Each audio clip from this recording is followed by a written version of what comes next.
Colony management games have experienced a slow but steady rise in popularity over the past few decades. While computer simulation games have been around since the earliest days of gaming, they were often rather limited in their scope. This is due to the complex nature of the genre, which often involves simulating hundreds of intelligent characters that interact with each other and the world around them. As the scale of the simulation grows, so does the need for well-written code and raw computing power. It's reasons like this that led to Chris Sawyer having to program Roller Coaster Tycoon almost entirely in x86 assembly for it to run as smoothly as it did in 1999. But as hardware and game development knowledge evolved into the 21st century, so did the scope of simulation games. While Will Wright's revolutionary social sim was captivating the world, a newly founded Berlin-based development studio was hard at work creating something even more ambitious. They dreamt of a real-time simulation game where players have the freedom to shape and lead a colony of dozens of sim-like characters, all in a massive, procedurally generated world. Build cities, wage wars, solve puzzles, and carve your own path into the underworld, all from the comfort of your computer chair. Meet the Diggles.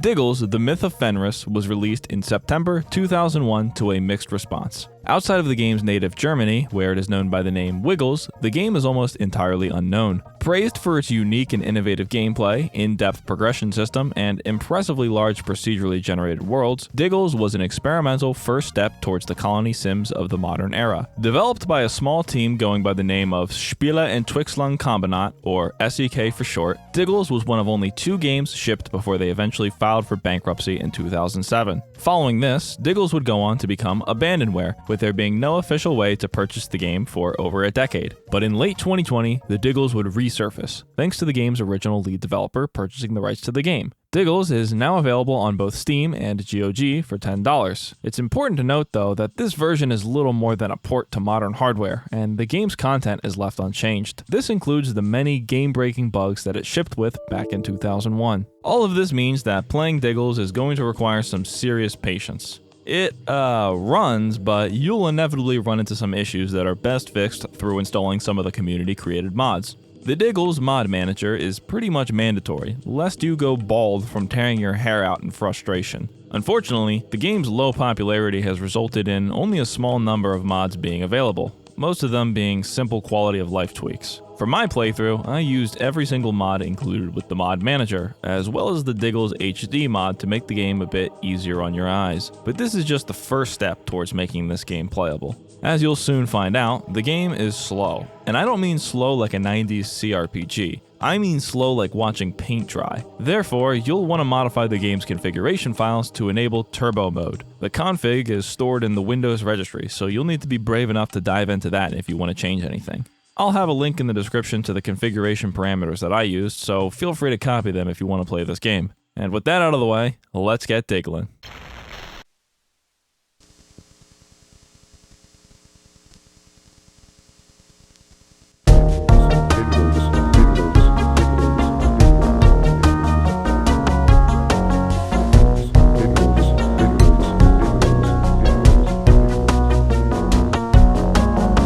John. Odin, the legendary god of war, has accidentally lost his dog Fenris. This puppy has fled to the bottom of the underworld and transformed into an all-powerful demigod, determined to destroy the world. Seeking help in retrieving his lost dog, Odin poses an offer to the world's 5 clans of dwarves, offering them their beards in return for their assistance. In order to return Fenris, the dwarves must use the magical chains of Gleipnir. Only problem is, Gleipnir is broken, and the 6 pieces of it are spread across the 4 different underground biomes. So, it's up to you to lead the Diggle clan on a quest to collect the 6 rings, forge them back into Gleipnir, and cast them upon Fenris to return him to Odin. The game begins with a lengthy tutorial where the gameplay mechanics are taught via fully voice-acted cutscenes. Here, you learn to issue orders to your dwarves, such as digging, building, and combat. This segment introduces us to the elf character, who serves as a sort of guide throughout our quest. She has no shortage of quips, which result in making this tutorial far, far longer than it ever needed to be. Unlike me, you can give these little guys orders. You have to select them first. Oh, you have already selected Charlie. Wonderful. It's not an aura around your Diggle. The tutorial concludes with a contest between the 5 clans of dwarves. Using the skills you just learned, you're able to build and dig your way to the Golden Hamster Trophy, and upon being crowned the winners, your journey begins. While it only took me 6 sentences to summarize this tutorial, actually playing it will take you closer to an hour. It seems that most players didn't even make it past this tutorial, with 61% having the Steam achievement for starting it, and only 34% having the achievement for finishing it. Diggles is presented with a 2.5D style, allowing free movement along the X and Y axes with a limited movement on the Z axis. As far as 22-year-old games go, Diggles has aged as expected. Simple models, low-resolution textures, and limited particle effects keep the game looking markedly 2000s. Where Diggles shines, though, is its stellar aesthetic and art direction. Diggles wear different outfits to indicate which job they're working on. They'll be donning chef hats in the kitchen, headlamps when digging, a postman's hat when delivering items, among others. Enemies are varied, and each one of the game's 4 levels features distinct creatures, from spiders to trolls to alien plants. The 5 different clans of dwarves all have their own unique outfits and architecture, from the pot-smoking piecers to the lab coat-wearing brains. The 4 other dwarf clans exist as NPCs that can be found throughout the campaign, with 1 clan in each world. Each clan has a sprawling village with thoughtfully placed buildings, helping the world feel lived in and developed. The Diggles are the new kids on the block. Everyone else has been here for a long time. Aside from the impressive character variety, the game has some of the most unique buildings that I've seen in any colony sim, even to this day. Each one of the game's 4 levels corresponds to a different tier of technology, starting with wood buildings, progressing through stone and metal, and ending at crystal. Dwarves will use and participate in events at these buildings, doing things like eating lunch, sleeping, watching a play, or even taking a quick trip to the brothel. The distinct color palettes and landscape variety as you dig deeper adds to the game's charming aesthetic. Your Diggles will automatically place torches and build support beams as they tunnel, with these items changing styles to match your current environment. Simple wood beams eventually become towering crystalline pillars, all leading to a great feel of progression and growth. While the world is procedurally generated as you dig deeper, you can encounter many pre-made set pieces that are randomly distributed. These points of interest often include fully animated and voice-acted in-engine cutscenes, further leading to the game's immersive atmosphere. These cutscenes are a mixed bag, trending more towards campy and aged than anything you'd want to watch more than once. They have the same pacing issues the rest of the game has, with characters often standing around doing nothing for extended periods or pointless shots being held for far too long. There are multiple occasions where you'll be forced to sit through 3 minutes of cutscenes which serve no real purpose other than failed attempts at being funny. One of the primary reasons for the poor critical reception of Diggles at launch was its performance issues. Simulating and rendering dozens of dwarves and buildings all at once required top-of-the-line hardware back in 2001, even though the fog of war culls areas that are far away from your Diggles. I mentioned earlier that the game only has 4 levels, and while that may not seem like much, don't let that fool you. The size of these levels is no joke, it's impressive even to this day. This scale does result in some gameplay problems, but we'll come back to that later. The game's pleasant visuals are complemented by an equally enjoyable auditory experience. A varied and dynamic soundtrack helps to immerse the player in the seemingly endless caverns of the underworld. While only a few of the tracks stand out as particularly memorable, they each have a distinct atmosphere and vibe. The different dwarf clans all have their own tracks, which play as you encounter their settlements throughout the campaign. The soundtrack maintains a theme of uneasiness and ambiance throughout, with most tracks featuring some sort of ambient noise as a driving instrument. Percussion reminiscent of a pickaxe striking a stone, the hissing of steam vents, and the chatter of birds all help to sell the theme of the distinct biomes. Sadly, the songs are all very short, at about an average of a minute in length, and they repeat often within the individual levels. Considering that you'll be spending hours on each level, you're probably going to get sick of the music, especially the battle themes. The voice acting, considering this is a budget title from 2001, is impressive, especially since English is not the game's native language. It's pretty standard video game voice acting, with the biggest issue being that some lines have an odd delivery. The game doesn't take itself seriously in the slightest, so most of the dialogue consists of characters just cracking jokes. However, they pause for way too long between lines, resulting in most of these attempts at humor falling flat. Looks like one clan didn't show up. Anyways, when I give the starting order, dig till your pickaxes break. He who returned the golden hamster first shall win. This clan shall serve Odin and restrain Fenris. And of course they will get the glory. And so on, and so on. Additionally, many of the cutscenes seem to be missing sound effects entirely.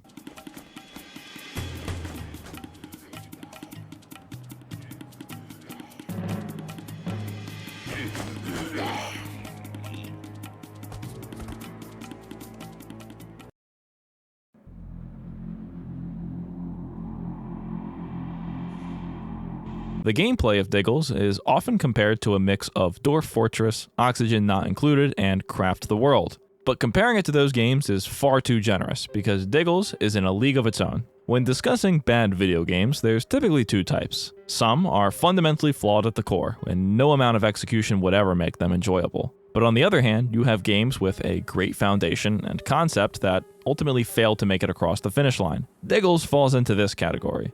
After spending about an hour in the tutorial, you're thrown into the first level of the game's campaign. While the tutorial feels comprehensive, you'll soon learn that it hardly teaches you half of what you'll need to succeed. As with many old games, the important information lies in the mighty instruction book. Here, you can learn the keyboard shortcuts, which unfortunately cannot be rebound. This first level, which is forest-themed, takes place close to the surface of the earth. You start off with just 5 dwarves, a campfire, and some barrels containing food. You'll want to collect the food, set up a campfire, and get a few dwarves started on digging. You can create and place dozens of different buildings, some producing items and others providing services such as places for Diggles to rest or be entertained. To craft items, you first select a production building and then place an order. You can queue up multiple items at once, and even set buildings to infinitely produce items. This is a bad idea, however, and you should never place an order for more than 3 of any single item. And try not to put more than 2 different items in a building's production queue. Otherwise, there's a good chance that your Diggles will just simply ignore it and never fill the orders. The Diggles are supposed to perform jobs automatically based on a hidden priority system.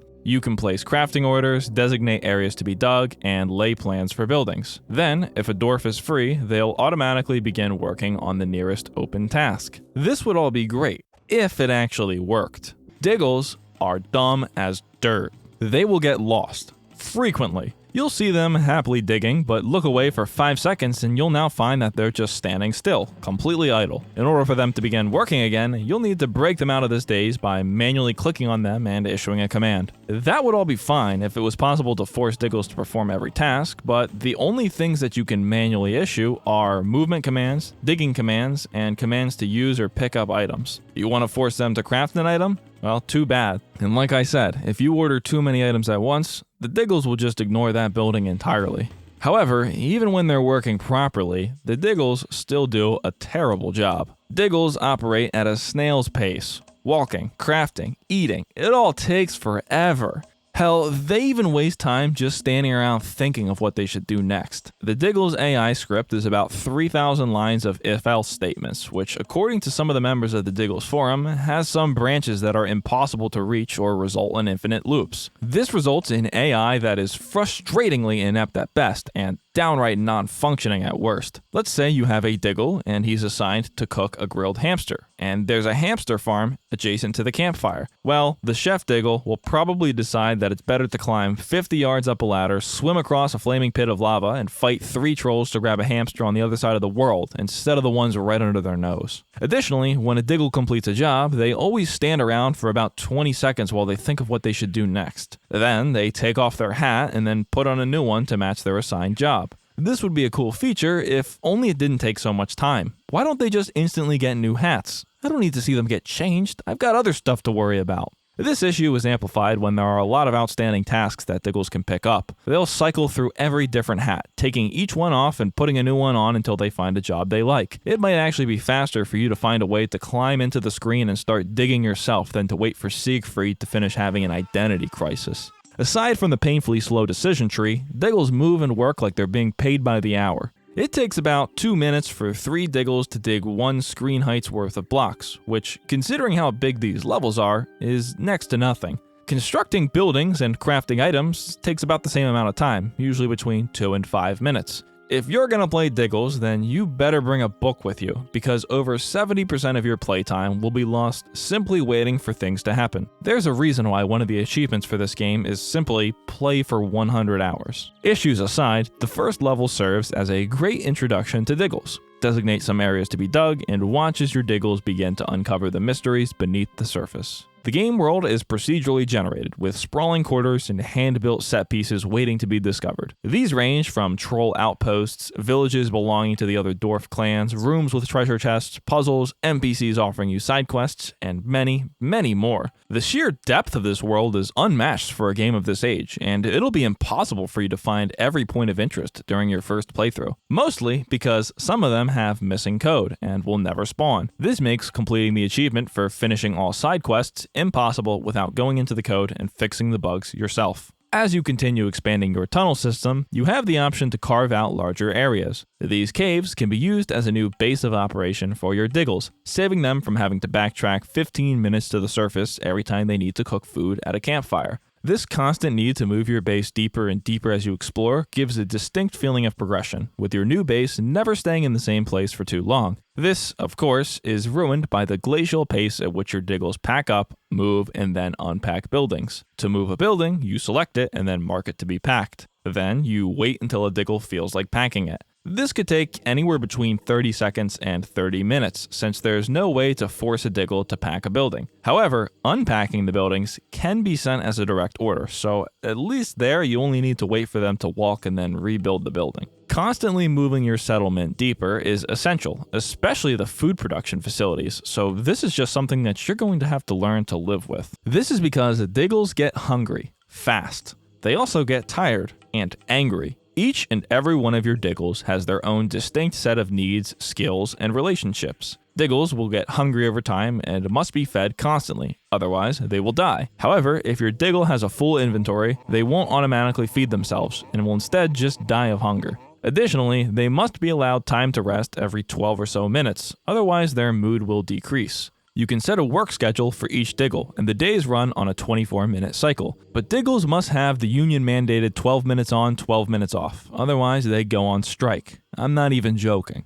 Diggles can't just sleep on the floor either, they need to sleep in a bed, otherwise their mood will decrease. And finally, they can't do the same job every day. They need variety in their employment to keep their mood high. Once a Diggle's mood falls below a certain point, they will cease working entirely and go on strike. Sometimes they will get so mad that they will forget to eat, which will in turn kill them. If you can't already see where this is going, I'll help you out. Managing your Diggles is like trying to teach a group of teething babies nuclear physics while trying to prevent them from sticking a fork in an outlet every 5 minutes. It's like playing Age of Empires, except you have to give every unit a direct order, and they have to stop to piss every 40 seconds, otherwise they revolt and start a picket line. To make this micromanagement nightmare even worse, there is no queue for direct orders for your Diggles. They can only remember one action at a time. This quickly kills the desire to build the sprawling, self-sufficient dwarf colony of your dreams. Too many dwarves will quickly become too much to manage, especially when it comes to food and mood. With all these issues becoming apparent not even 2 hours in, it's no wonder that less than 30% of players have even completed the first level of the game. There are some ways to make this slightly more bearable, however. The game is written in a scripting language called Tickle, which is very readable and easy to modify even with only a basic level of programming experience. This allows you to tweak certain values to your liking. For me, I reduced the rate at which the Diggle's mood decays, which allowed me to work them a little bit harder before giving them a break. Additionally, once you've modified the game's registry entry, you can use the turbo mode. Be warned though, this will cause your game to crash. Guaranteed. It'll crash if you're not using the turbo mode, but turbo just makes it happen more frequently. The turbo mode will allow you to speed the game up to as fast as 64 times speed, which feels about the same as 3 times speed in RimWorld. Yeah, the default speed is that slow. This adds a second layer of difficulty to Diggles. How much and how often can I set the game to turbo mode before it inevitably crashes? As long as you save every 5 minutes and restart the game every hour, you should be fine. But after playing the game for more than an hour, it crashed every single time that I opened it. And the only way to fix this was by restarting my entire computer. Okay, so to best enjoy Diggles, you need to be reading a book, carefully abusing turbo mode, saving every 5 minutes, and restarting your computer on the hour. Yeesh. If you're patient enough to still be playing Diggles at this point, you deserve the Medal of Honor. Eventually, you'll come across a troll outpost while digging. Smash the gate and sneak in without waking the trolls, and you'll find yourself in possession of the first ring of Gleipnir, the Ring of Life. Dig deeper, moving your base every time your Diggle commute gets longer than 5 minutes, and you'll encounter a massive troll fortress. Tunnel beneath it to find a witch held captive. Free her, and she offers to open the gate to the next world. Once you've found this gate, which, you guessed it, is even deeper, a timer begins. You have exactly 40 minutes to pack your shit up and get your Diggles to the door. Anything left behind will be lost forever. 40 minutes may seem generous, but remember, these guys operate on Diggle time. Stock up on food, craft some upgraded buildings, and have your Diggles haul ass down to the gate. Congratulations, you've completed the first level. This took me 8.5 hours. As the gate shuts, permanently preventing backtracking, level 2 begins. The game's campaign follows a linear progression to the center of the Earth. There is only one way out of each level. What varies is how long it will take you to come across the points of interest needed to unlock the way out of each level, since they're randomly spawned in as you dig. Nonetheless, the goal stays the same. Maintain a constant supply of food for your Diggles and ensure they have the necessary luxuries to stay comfortable. By this point, you might have noticed that your Diggle count has increased. Each Diggle will be assigned a mate of the opposite sex, assuming you have an even number. Diggles mate for life, so if a partner dies, the Diggle will never find a new one. If they're in a good mood and they have a place to sleep, you'll eventually find that you have a pregnant Diggle. Baby Diggles inherit the skill points of both their parents, so reproduction is key in maintaining your colony over time, especially since Diggles die of old age as well. I've yet to talk about the skill point system, but it's similar to RuneScape or Oblivion. As Diggles perform actions such as mining, cooking, or combat, they'll gain skill points in that field. Diggles with higher skill levels are able to craft more advanced items, which can be researched at production buildings. Diggles features a shockingly large tech tree, with over 100 different buildings and items to be discovered. Stronger weapons, more space-efficient housing, faster kitchens, farms, and entertainment venues are just a few of the essential unlocks that you'll want if you're to survive the later levels of the game. By now, you should have amassed quite a decent-sized colony of Diggles, who are as useless as ever. More Diggles means more micromanaging, more food, and more things that can go wrong. In the first level, combat is mostly a non-issue, since Diggles can easily defend themselves with just their fists. But by the time you reach the second level, the Sulphur World, you'll certainly want to make sure that every one of your Diggles is equipped with a weapon. You'll also want to craft them a backpack so they can carry more items, as well as a vehicle. As the tech tree starts to open up and your Diggle society advances, the wackiness of this game really starts to show. Diggles start off with stone axes and shields, riding hamsters into battle, and by the end of the game, they'll be flying on hoverboards and firing assault rifles. You can also build ladders and elevators, allowing the Diggles to move around the sprawling caverns much quicker.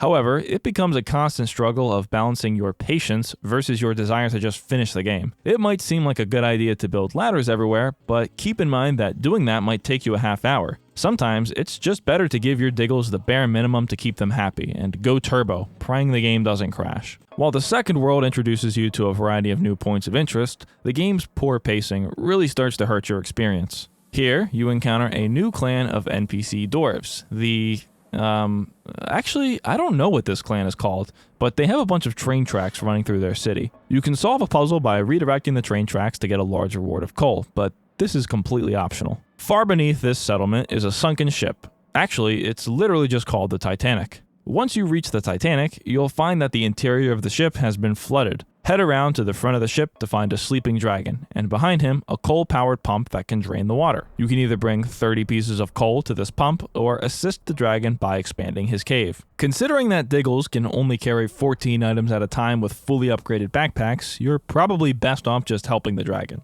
Oh, and by the way, weapons and vehicles take up inventory space, and no items can stack. So we can add inventory to the list of things that you'll be micromanaging. After helping the dragon, he lights the furnace, draining the Titanic and leaving behind a dragon egg for us to take. We'll need this later.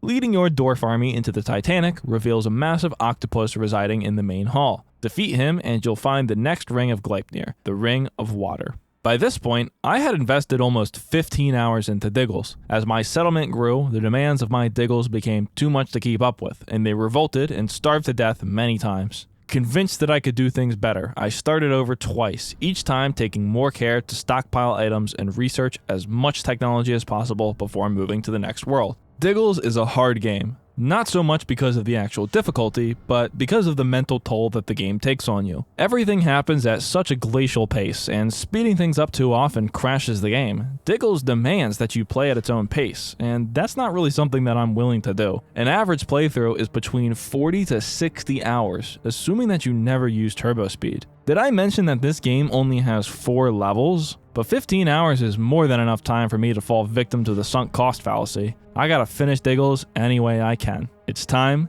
to cheat. I'm sick and tired of waiting around until my Diggles feel like cooking food or crafting weapons. We're playing on John's time now. Using the developer console, you can spawn items anywhere you want. However, all of the console commands are in German, so I got to learn a new language as well. With mein Flammenschwert und Drachenschuppenschild in hand, my Diggles are unstoppable. Anytime they get hungry, a delicious Pilzbrot will appear at their feet. I have become God.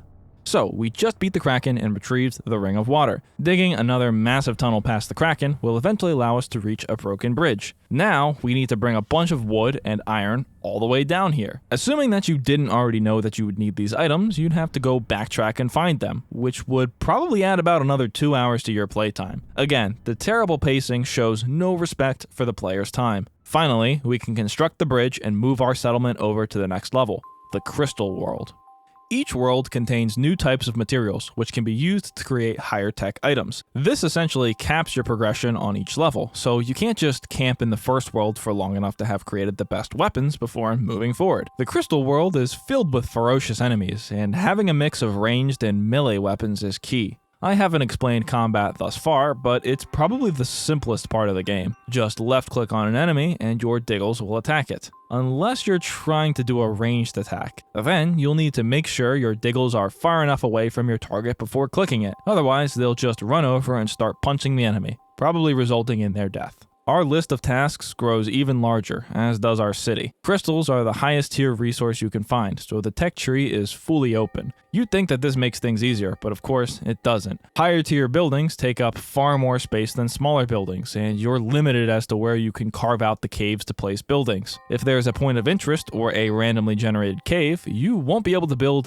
anywhere nearby. This results in your base having to be spread out, since naturally occurring caves and tunnels are everywhere. Additionally, the largest cave that you can build is still only big enough for 2 buildings. Some buildings are so big that they take up the entire cave. Despite the game having a Z-axis, there are no buildings besides the fireplace that can actually fit on the same Z-plane. Everything else is apparently too big. Mirroring the patterns found in real-life human societies, rates of depression among Diggles increases proportional to advancements in technology. Despite having hoverboards and jackhammers, your Diggles will get angry and go on strike at ever-increasing rates. This requires you to build entertainment buildings, such as the bowling alley, theater, or brothel to keep them happy. This takes up more space and adds to the Diggle commute. And remember, you'll need to pack this all up and move every time you go deeper. The Crystal level is massive and features multiple points of interest, including a castle and the city of the Brains clan. There's also randomly an AT-AT from Star Wars in the background. Yeah, I don't know, this game's weird. At some point during your journey through this level, a mysterious flash of light will occur, whisking away all of your male dwarves. This will cut your population in half immediately, which can be devastating if you don't have enough female dwarves to carry the weight. We learn from the Brains clan that this is the curse of the Lorelei, and we need the Ring of Magic to free our dwarves. Unfortunately, the ring is in the possession of the Brains, so we'll need to steal it from them. This can be done in 2 ways. You could simply take it, which will summon a giant hamster and turn the Brains hostile. The other way is to build a disco next to the Brains, which will distract them and allow you to stealthily steal the ring. I chose violence, since all of my dwarves are equipped with military-grade assault weapons. Ring of Magic in hand, we can dig beneath the Brains city to find the Lorelei, where our male Diggles have been frozen solid. The only way to free them is by completing a laser puzzle, which, while simple, requires you to bring about a dozen crystals all the way down here. Free the male dwarves, pick up the Ring of Magic, and continue down until you reach the Lava World. Great. We've got only 20 minutes to pack it all up and get down here, otherwise we lose everything. And in Diggle time, 20 minutes might as well be 20 seconds. If you somehow manage to do this in time, you're at the home stretch. It's pretty obvious that the developers were starting to run out of money by the time they got to the 4th level, because it's far shorter than the others. But this is a good thing, because with the previous levels taking about 10 hours each, you're probably all diggled out by now. After 20 minutes pass, the Crystal World collapses, locking us in this level permanently. We soon encounter the Black Dragon, the ex-wife of the Red Dragon that helped us at the Titanic. Give her the dragon egg from earlier, and she'll reward us with the hammer needed to forge Gleipnir. You did remember to bring that dragon egg from the 2nd level all the way down here, right? This brings up a very real issue. A Diggle with an important item might get stuck somewhere. You cannot let this happen, otherwise you will soft lock your game. If a Diggle gets stuck, drop all of his items and let him die ASAP, whatever it takes to make sure that you don't lose a key item. The lava world is home to the clan of vampire dwarves, which are immediately hostile upon their first encounter. You can certainly try and kill them all, but it's not necessary to proceed. What we are after is the final ring of Gleipnir, the Ring of Fire, which is found in a nearby tower. Inside this tower is a lava puzzle where you can send a Diggle to the top and leave the rest behind to press buttons to control the flow of lava. Once retrieving the Ring of Fire, we've got everything we need to forge Gleipnir, unless the game crashes.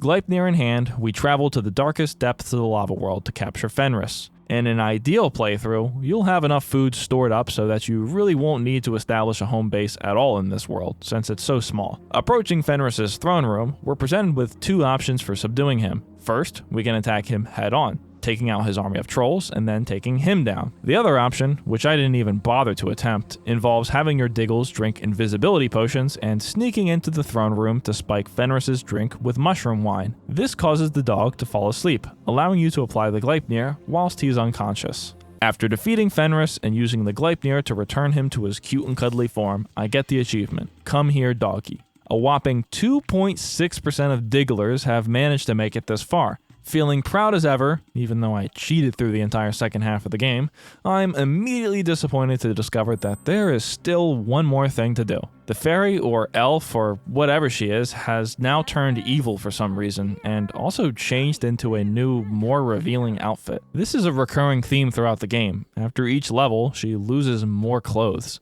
Anyway, to reach this boss fight, you need to bring every single one of your Diggles into this portal at the bottom of the world. Well, one of my Diggles was stuck on a door 50 miles away, unable to move. If I wasn't cheating, I would have needed to just sit here and wait 20 real minutes for him to die of hunger. But I just used the console command to kill him. Sorry pal, I got places to be. This final boss fight is perfectly fitting for Diggles. It makes no sense, it's unbalanced, and it's janky as all hell. Better hope you've got food and weapons, because otherwise, you're going to have to load a previous save and go stock up. Defeating the fairy requires you to position your Diggles on 4 ledges, attacking her wings as she flies over to each ledge. When she approaches the ledge, she'll blast a beam of damaging fire, so you'll need to make sure that you move your Diggles away in time. It's a janky mess, and for some reason, ranged weapons weren't working for me. After a hard-fought battle, the game is finally over, and it immediately crashes halfway through the final cutscene. So I defeated the fairy again, just to make sure I didn't miss anything interesting, and it turns out I almost did. This 10-minute long fever dream of a credits sequence includes the following scenes. The male dwarves gain their beards, and the female dwarves all get breast implants. The fairy elf lady appears topless, which is insane considering that this game was only rated T. I guess the ESRB never got past the first level. But then again, the dwarves are literally smoking weed in the tutorial. I don't know. A dwarf is shown in a bullet time sequence dual-wielding AK-47s. There's a fake credits sequence played before the real credits, which features what appears to be nothing but a bunch of made-up Japanese names. Then we see a cutscene where one of the stoner dwarves passes a blunt to a baby dwarf, who then smokes it and passes out. And lastly, we watch a demonstration of the player trying to issue commands to a dwarf, only for it to not listen. Then the game crashed. Pretty accurate representation of what it looks like to play Diggles, I guess. I think it was worth the trouble it took to finish this, at least for the sake of documenting this strange game. There is very little information online regarding Diggles, especially not in English. It was never a popular game in Germany, and even less so outside the country. Diggles is one of the most unique gaming experiences I've ever been through. The game is extremely unpolished, and it was clear that the company was forced to rush the development due to publisher deadlines or budgetary issues. It has more bugs than an anthill and crashes enough to keep you constantly on edge. It's as slow as molasses and has worse pacing than the Phantom Menace. But most importantly, I didn't find it to be fun at all. I beat this game out of spite, not out of enjoyment. Despite the many negatives, the premise is great. The setting and aesthetic is wonderful and well thought out, and the sense of humor, while mostly terrible, shows that the developers clearly had fun while working on the game, even though it probably fell short of their expectations. It's a relic of early 2000s PC gaming, and it's a perfect example of how platforms like Steam and GOG can preserve abandonware titles so they're not lost forever. Would I recommend Diggles? Probably not, especially for the steep price of $10. If it ever goes on sale and you're a huge fan of obscure or weird games, then maybe give it a try. But if you manage to beat this game all the way through, then you've got some serious strength and willpower. No better way to put it than that. I have now officially spent nearly twice as much time playing Diggles than I have Starfield, which says a lot about both those games and my level of derangement. As always, thanks for watching, and thank you to the support of the bag holders that pay for a monthly membership to my channel. That means you, Lewis Kruggs, Hank, Sarah, Solly, Sergey M, DJ, Mark Gunn, Not My Name, Vito Smith, Gigs, Kill12, Random Rocker, Stefan, and Yannick Leongson. Additionally, I'd like to give a shout out to Nebbers from the John Community Discord for not only suggesting this game, but for helping out a ton with this review. I'm John, and in my next video, I'll be ranking all 60 UB Funkies. Goodbye.